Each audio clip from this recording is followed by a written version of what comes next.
আজি পহিলা বহাগ সমগ্ৰ ৰাজ্যৰে মঠ মন্দিৰত দেখা গৈছে ভক্তৰ ভিৰ। আৰু মই বৰ্তমান উপস্থিত আছো ঐতিহ্যমণ্ডিত দৌলগোবিন্দ মন্দিৰত। আৰু দৌলগোবিন্দ মন্দিৰতো দেখা গৈছে পুৱাই ভক্তৰ ভিৰ আৰু ভগৱান শ্ৰীকৃষ্ণৰ ওচৰত সেৱা ল'বলৈ আহিছে ভক্তসকল। মই দেখুৱাইছো সামগ্ৰিক পৰিৱেশীয়া ঐতিহ্যমণ্ডিত দৌলগোবিন্দ মন্দিৰৰ দৃশ্য। পূৰ্বৰ দৰে এই পহিলা বহাগত বিভিন্ন প্ৰান্তৰ পৰা ভক্তসকল আহিছে আৰু বছৰটো যাতে সকলোৰে ভালে কুশলে যায়, সমাজৰ পৰা অপায় অমংগল দূৰ হয় তাৰে কামনাৰে সকলোৱে ভগৱানৰ ওচৰত মূৰ দোৱাবলৈ আহিছে। আৰু এটা কথা ক'ব লাগিব যে ঐতিহ্যমণ্ডিত দৌলগোবিন্দ মন্দিৰত পহিলা বহাগৰ যি পৰম্পৰাগত তেওঁলোকৰ নিয়ম আছে, সেই নিয়ম অনুসৰি তেওঁলোকে পুৱাই ব্ৰহ্মপুত্ৰ নৈৰ পাৰত সকলোৱে স্নান কৰি আছে ভগৱানৰ ওচৰত সেৱা লয়। আৰু তাৰ পাছতে এই ভক্তসকলৰ সমাজৰ সকলো ভালৰ কাৰণে সকলোৱে তেওঁলোকে ৰাইজে সেৱা লয়। তাৰপিছতে বিভিন্ন প্ৰান্তৰ পৰা ভক্তসকল আহে আৰু এই ভক্তসকলক আদৰিবলৈ পৰিচালনা সমিতিৰ পৰা বিভিন্ন ধৰণৰ ব্যৱস্থা গ্ৰহণ কৰে।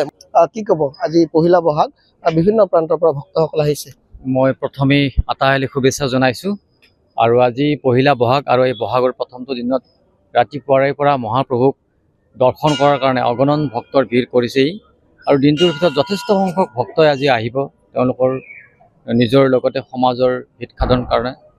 আৰু আমাৰ যি মন্দিৰৰ যি পৰম্পৰা, সেই পৰম্পৰাগতভাৱে আমাৰ ৰাইজে সমূহীয়া স্নান ব্ৰহ্মপুত্ৰৰ পাৰত কৰিব।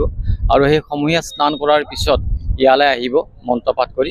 তাৰপিছতে এভাগী পূজা আছে। আৰু আটাইতকৈ আজি এটা যিটো পৰম্পৰা যিটো আমাৰ পূজাৰীয়ে একেলগে যিটো সমূহীয়া যিটো আশীৰ্বাদ সমগ্ৰ সকলোলৈ, সমগ্ৰ অসমবাসী যিটো ৰাইজ আজি ভক্ত ইয়াত থাকিব, ইয়াতে সেই সমূহীয়া যিটো আশীৰ্বাদ সেইটো অতিকৈ চাবলগীয়া হয়। আৰু মই ভাবোঁ যে আহি থকা দিনবিলাকত যাতে সকলোৰে মংগল হয়, সকলোৰে যাতে পৰিয়ালবিলাকত এটা সুস্থ ধাৰা অটুট থাকে। আজিৰ এই পবিত্ৰ দিনটোত ৰাজ্যৰ প্ৰতিটো মঠ মন্দিৰ, দৌল দেৱালয়, নামঘৰত যথেষ্ট ভক্তৰ আগমন হৈছে। আৰু সেইকাৰণেই পুৱাই দৌলগোবিন্দ মন্দিৰলৈ আহিলোঁ, দৌলগোবিন্দ মহাপ্ৰভুৰ আশীষ গ্ৰহণ কৰিলোঁ। বহাগৰ প্ৰথম দিনটোত আজি মই সপৰিয়ালে দৌলগোবিন্দ মন্দিৰলৈ আহি প্ৰভুক সেৱা জনাই ভগৱানৰ ওচৰত প্ৰাৰ্থনা কৰি যাতে এই বছৰটো মই সুখ শান্তি আনন্দেৰে সুখেৰে থাকিব পাৰোঁ। সকলোৰে এটাই উদ্দেশ্য যাতে বছৰটো সকলোৰে ভালে যায়, আৰু তাৰ কাৰণে পহিলা বহাগত দৌলগোবিন্দ মন্দিৰত ভক্তৰ ভিৰ দেখা গৈছে।